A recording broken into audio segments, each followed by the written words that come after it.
నమస్తే, welcome to Leo. Kasinayana జ్యోతిక్షేత్రం దీని గురించి చాలామందికి తెలిసిందే. అయితే వైసీపీ హయాంలో ఉన్నప్పుడు దాదాపు 250 పైచిలుకు దేవాలయాలకు సంబంధించి ధ్వంసం చేయడం వైసీపీ ఘన కీర్తి అని చెప్పుకోవచ్చు. ఇవే కాకుండా రథాలు తగలబెట్టడం కావచ్చు, లేదా ఇంద్రకీలాద్రి అమ్మవారికి సంబంధించినటువంటి వస్తువులు కావచ్చు, లేదా వెండి ఆభరణాలు కావచ్చు, ఎవరు దోచుకున్నారో తెలుసు. అదేవిధంగా హనుమంతుడికి సంబంధించి చేయి విరగొట్టడం కూడా మనం చూస్తూ వస్తున్నాం. ఇవన్నీ పక్కన పెట్టి ఏదైతే వైసీపీ హయాంలో జరుగుతున్నటువంటి కుట్రలు ఇప్పటికీ వ్యవస్థల్లో తనకున్నటువంటి యొక్క వాళ్ళను వాడుకుంటూ కాశీనాయన క్షేత్రాన్ని ధ్వంసం చేయడం, దాన్ని కూటమి ప్రభుత్వంపై రుద్దడం, ఇవన్నీ కూడా వైసీపీ ఇప్పటికీ కూడా ఆపని కుట్రలని చెప్పుకోవాలి.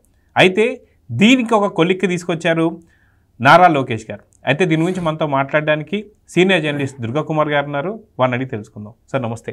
నమస్తే జగన్ గారు, మన వీక్షకులు కూడా నమస్కారం. సార్, తిరుమల కల్తీ నెయ్యికి సంబంధించి కోట్లాది భక్తుల్ని ఎలా మోసగించారో మనకు తెలిసిందే. ఇదే కాకుండా వైసీపీ హయాంలో దాదాపు 250 పైచిలుకు గుళ్ళని ధ్వంసం చేయడం మనం చూసాం. అదే కాకుండా హనుమంతుడి చెయ్యి విరగొట్టడం కావచ్చు, ఇంద్రకీలాద్రి అమ్మవారికి సంబంధించిన వస్తువులు కావచ్చు, ఎలాగ పక్కదారి పట్టించడం మనం చూస్తూ వస్తున్నాం. అయితే కూటమి ప్రభుత్వం వచ్చిన తర్వాత ఖచ్చితంగా సనాతన ధర్మంకి ఎలాంటి వాల్యూ ఇస్తున్నారో మనకు అందరికీ తెలిసిందే. ఇలాంటి టైంలో ఏదో ఒకటి నెపం పెట్టాలి అనేటువంటి ఉద్దేశంలో ఇప్పుడు కాశీనాయనకు సంబంధించినటువంటి దాన్ని తీసుకొచ్చారు. సో క్షమాపణ చెప్పడం జరిగింది నారా లోకేష్ గారు, దానికి తగ్గనటువంటి యొక్క కార్యక్రమాలు చేశారు. సో మొత్తానికి వైసీపీ కుట్రలు ఇక ఆగవా అంటే ఏమంటారు? మీరు అన్నట్టు రామతీర్థంలో శ్రీరాములి శిరచ్ఛేదనం కూడా చేసినప్పుడు కూడా అది ఒక అపచారం అనుకోకుండా కావాలంటే ఇంకోటి తెచ్చి పెడతామని చెప్పారు. అది కొన్ని వందల నాటి సంవత్సరాల అది విజయనగర సామ్రాజ్యం, విజయనగర రాజులు ఇచ్చే గుడి సింహాచలం ఎలాగో అలాంటి ఒక పుణ్యక్షేత్రం అది. అది వంశపారంపర్యంగా వాళ్ళ ట్రస్ట్ దీనిలో నడుస్తున్న క్షేత్రం అది అంత తేలిగ్గా తీసుకున్నారు. అలాగే రథం తగలబెట్టిన సందర్భంలో ఇంకో రథం చేయిస్తామన్నారు. అట్లా మీరు అన్నట్టు ఆంజనేయ స్వామి వారి చేతి ఇలా చాలా విగ్రహాలు ధ్వంసం చేశారు. వాళ్ళు చెప్పిన తీరు ఎట్లా ఉందంటే, ఇప్పుడు మీరు తిరుపతి లడ్డు అపచారం గురించి కూడా చెప్పారు. ఇవన్నీ కూడా అవి పెద్ద విషయాలా అన్నట్టు మాట్లాడుతున్నారు. అంటే అవి ఉద్దేశపూర్వకంగా చేశారా అన్న ఒక అనుమానం అందరిలో కలిగింది. దాని ప్రభావమే మొన్న ఎన్నికల ఫలితాల మీద కూడా బాగా చూపించింది. చాలా మనోభావాలు దెబ్బతిన్నాయి. మరి ముఖ్యంగా లడ్డు అపచారం విషయంలో కోట్లాది మంది హిందువులు ప్రపంచవ్యాప్తంగా ఉన్న వాళ్ళ మనోభావాలు దెబ్బతిన్నాయి. అట్లాగే ఇప్పుడు ఏంటంటే వీళ్ళు ఎక్కడో ఒకసాట మనం అధికారంలో లేకపోయినా సరే ఇలాంటి మతపరమైన వివాదాలు సృష్టించాలన్న అంశం కనపడుతుంది. కాశీనాయన అనే ఒక అవధూత అండి. ఆయన 1999 డిసెంబర్ 6న చనిపోయారు. అప్పటి వరకు ఉన్నారు. అసలు యాక్చువల్గా ఈయన నెల్లూరు జిల్లాకి చెందిన బెడుసుపల్లి అనే ఊరిలో ఒక రైతు కుటుంబంలో పుట్టాడు. సుబ్బారెడ్డి కాశమ్మ దంపతులకి. ఆయన కూడా ఒక వ్యవసాయదారుడే. కానీ ఆయన ఎక్కువ పుణ్యక్షేత్రాలు సందర్శిస్తూ ఎక్కువ ఆధ్యాత్మికంలోకి వెళ్ళిపోయాడు. ఆయన నల్లమల అడవుల్లో లోపలికి, అంటే గిద్దలూరుకి, మైదుకూరుకి, పోరుమామిళ్ళ వీటన్నిటికీ కొంత అందుబాటులో ఉండే విధంగా నల్లమల్లో ఒక ఆశ్రమం ఏర్పాటు చేసుకున్నారు. ఆ తర్వాత ఆయన అభిమానులు, శిష్యులు, అలా శ్రేయోభిలాషులు ఉంటారు కదండి, ఈ ఆయన పట్ల అభిమానం ఉన్న వాళ్ళందరూ దాన్ని ఒక ఆశ్రమం లాగా రూపొందించారు, విస్తరించారు నల్లమల అడవుల్లో. యాక్చువల్గా ఆ భూములు రిజర్వ్ ఫారెస్ట్కి సంబంధించిన భూములు. అయితే తీసుకున్నా కూడా ఎవరు కూడా అంత పెద్దగా ఎప్పుడు పట్టించుకోవాలా. కాకపోతే మొన్న 2019-24లో వైఎస్ఆర్సీపీ ప్రభుత్వం ఉన్నప్పుడు వాళ్ళు ఏంటంటే కొన్ని నోటీసులు ఇచ్చారు. కొన్ని స్ట్రక్చర్స్ తీసేయాలి, వాళ్ళకి అంత భూమి అక్కర్లేదు నల్లమల్ల అడవుల్లోనూ, అక్కడ ఒక గెస్ట్ హౌస్ నిర్మించాల్సిన అవసరం ఉందని చెప్పి ఆ నోటీస్ ఇచ్చారు. నోటీస్ ఇచ్చిన తర్వాత ఇంతలోకి ఎలక్షన్స్ వచ్చింది, దాని గురించి ఎవరు పట్టించుకోలేదు, అసలు ఎవరికి తెలియదు కూడా. అయితే ఏంటంటే అటవీ శాఖ వాళ్ళు వాళ్ళ పైన వాళ్ళు చేసుకుంటూ కొన్ని స్ట్రక్చర్స్ని, అంటే ఈ ఆశ్రమానికి అంచున ఉండే కొన్ని గోడలు, చిన్న చిన్న నిర్మాణాలని తొలగించారు. అది ప్రభుత్వానికి కూడా తెలియదు, ఎందుకంటే ఇది చాలా లోపలికి ఉంటుంది. తర్వాత దీనికి కమ్యూనికేషన్ సౌకర్యం కూడా లేదు. పోరుమామిళ్ళ నుంచి మాత్రం పొద్దున ఒకటి, మధ్యాహ్నం ఒకటి, సాయంత్రం ఒకటి బస్సెస్ వెళ్ళి తిరిగి వస్తూ ఉంటాయి అంతే.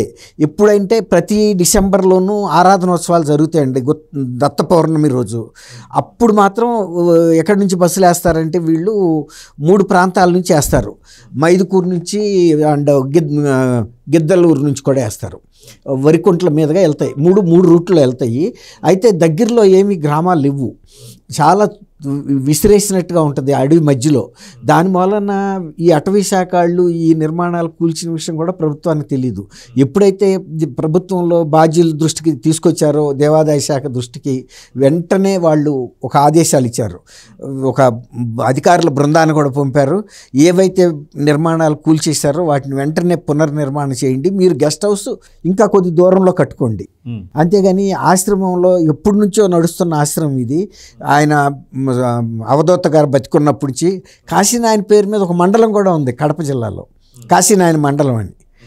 అంటే ఆయన అక్కడ ప్రజా జీవితంలో ఒక అంతర్భాగం కాబట్టి ఆయన మీద ఎవరూ ద్వేషం పెంచుకోవాల్సిన అవసరం లేదు, కక్ష పెంచుకోవాల్సిన అవసరం లేదు.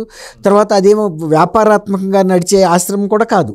అక్కడ 24 గంటలు కూడా మీరు ఎవరు వెళ్ళినా మనం అక్కడ భోజనం సిద్ధంగా ఉంటుంది.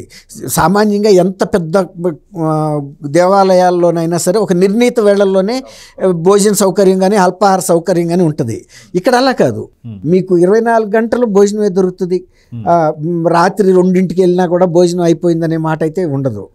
అంటే ఇదివరకు జిల్లెళ్ళమ్మూడి అమ్మని ఒక ఇది ఉండే బాపట్ల దగ్గర కూడా ఒక ఆశ్రమం. అంటే మీరు కాదు, నే చిన్నప్పుడు ఆమె చనిపోయినా కూడా ఇప్పటికీ నడుపుతున్నారు అట్లా కొంతవరకు. ఇది కూడా పూర్తి స్థాయిలో నడుస్తుంది. జ్యోతి క్షేత్రం అంటారు దీన్ని.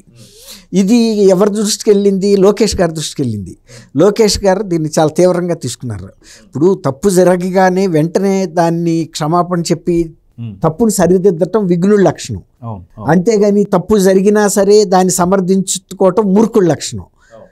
అప్పుడు తిరుపతి లడ్డు అపచారంలో వాళ్ళకి వాళ్ళు సమర్థించుకుంటూ మాట్లాడారు. అదే కనుక ఇప్పుడు నేషనల్ డైరీ డెవలప్మెంట్ ల్యాబ్లో గుజరాత్లో టెస్టింగ్ జరిగిన దాన్ని మనం ప్రశ్నించకూడదు. ఒకవేళ ఏదైనా తప్పు జరుగుంటే మేము క్షమాపణ చెబుతున్నాము, నిర్ద్వందంగా క్షమాపణ చెబుతున్నాము అని చెప్పాలి. అంతేగాని దాన్ని సమర్థించుకోవటం వలన ఎంతమంది మనోభావాలు దెబ్బతిన్నాయి. అట్లాగే ఇక్కడ ఆయన ఏమీ శతభిషలకు పోలేదు. ఎట్టి పరిస్థితుల్లో అయినా సరే ఉన్నతాధికారుల బృందం వెళ్ళాలి, ఆశ్రమాన్ని మొత్తం చూడాలి, ఎక్కడ నిర్మాణాలు అయితే తొలగించారో అదే నిర్మాణాలను అదే స్థానంలో అంతే పరిమాణంలో కట్టండి అని కట్టించేశారు గవర్నమెంట్ తరఫున. కట్టించినందుకు స్థానికులందరూ కూడా సంతోషించారు. వాళ్ళు ఏమనుకున్నారంటే ఒకసారి ఎవరన్నా ప్రభుత్వం తప్పు చేస్తే, ఇప్పుడు ప్రజావేదిక కూల్చారండి, ప్రజావేదిక తప్పని తెలిసినా కూడా ఇవాళకి కూడా ఎవరన్నా ఆ పార్టీ తరఫున క్షమాపణ చెప్పారా? ప్రజల కోసం కట్టింది, ప్రజల డబ్బుతో కట్టింది. ఇది ప్రజల డబ్బు కూడా కాకపోయినా ప్రజలందరికీ కావాల్సింది. కాశీనాయన ఏ ఒక్కరికి సంబంధించిన వ్యక్తి కాదు. లోకేష్ గారు స్వయం డబ్బులే ఇచ్చారని అది ఆయన మరి సొంతంగా కూడా డబ్బులు ఇచ్చి దాన్ని, ఎందుకంటే ఒక అవధూతకి సంబంధించిన నిర్మాణాలకి కనుక ఏదైనా భంగం కలిగినప్పుడు అది అరిష్టం కూడా. తెలిసి చేసినా తెలియకపోయినా దాన్ని సరిదిద్దకపోతే అరిష్టం అనేది ఆయనకు ఆ విఘ్నత ఉంది. అందుకు నేను అభినందిస్తున్నా. చాలామంది చేసిన తప్పును సమర్థించుకుంటారు. ఆయన నిర్ద్వందంగా అన్కండిషనల్ అపాలజీ చెప్పాడు. ఎవరికి?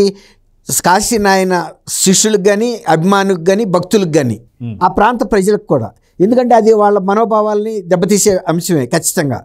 ఎవరికైనా ఒకసారి మనం ఆశ్రమంలోకి వెళ్ళొచ్చినా కూడా మనకు కూడా ఆశ్రమం పట్ల ఎంతో అంతో ఒక భక్తిభావం ఉంటుంది. అయ్యో అక్కడ కూల్చారా అని. అయితే అక్కడ సాధువులు కూడా, అక్కడ పూజారులు కానీ చాలా పెద్ద రకంగా వ్యవహరించారు.